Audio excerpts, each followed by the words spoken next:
This Notebook LM video explores how the promise to Abraham that his descendants would be as numerous as the stars became more than poetic imagery. It was a divine pattern linking heaven and earth.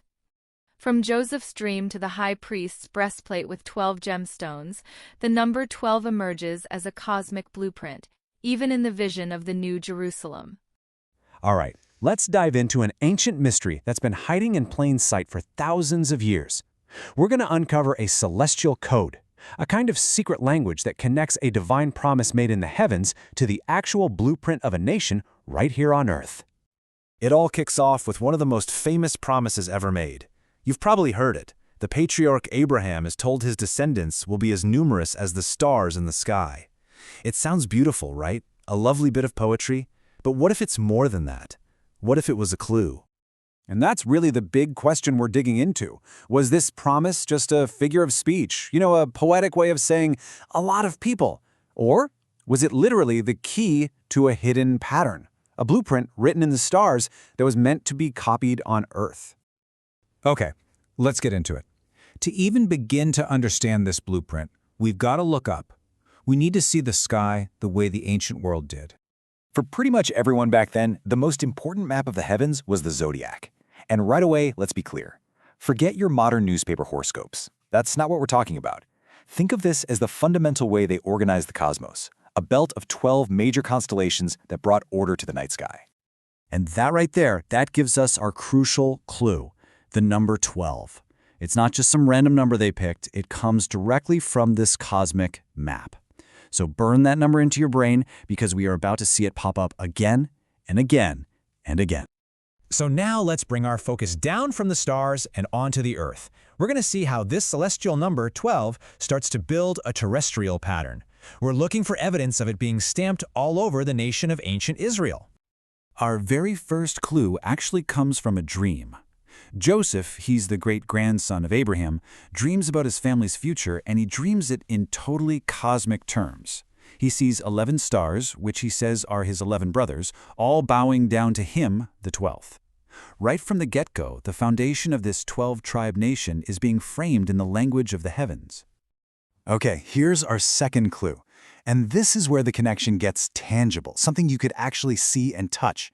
The high priest of Israel wore this incredible breastplate, set with 12 different gemstones. And each one of those stones was engraved with the name of one of the 12 tribes. So the very identity of the entire nation, all 12 parts of it, was literally worn over the heart of its most sacred office.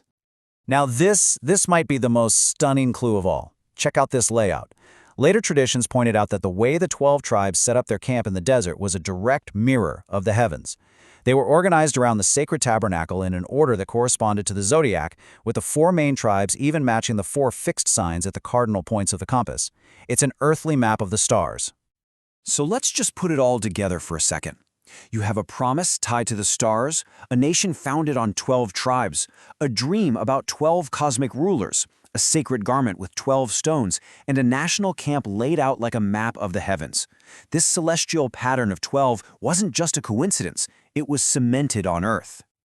I mean, the circumstantial evidence here is pretty powerful, right? But what if I told you we could go one step further? We can actually move from finding patterns to presenting direct historical proof.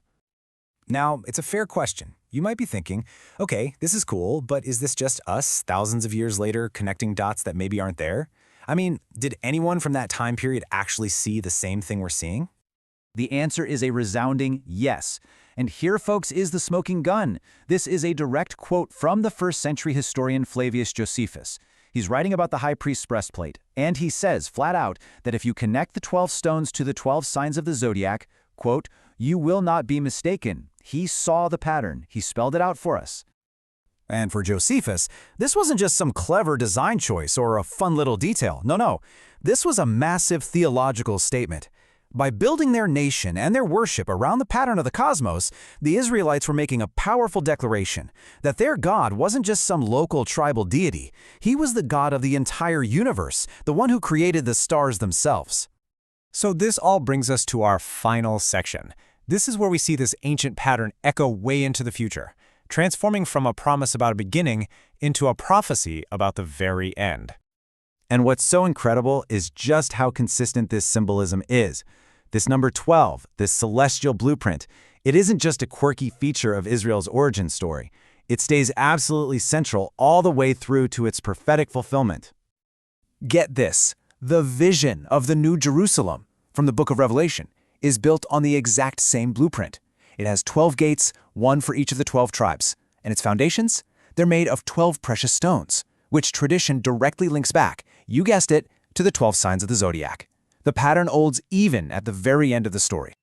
And so, we've come full circle. The story that started with a promise to one man under a starry sky, it culminates in the vision of a celestial city built on a cosmic foundation. From the 12 suns to the 12 stones on the priest's heart to the 12 foundations of the heavenly city, the destiny of this people was always intertwined with the order of the heavens. So a simple promise about stars became the blueprint for an entire nation, a pattern that was clear, consistent, and even confirmed by ancient historians. It really makes you wonder, doesn't it? What other ancient codes, what other blueprints connecting heaven and earth are still out there just waiting for us to finally see the pattern?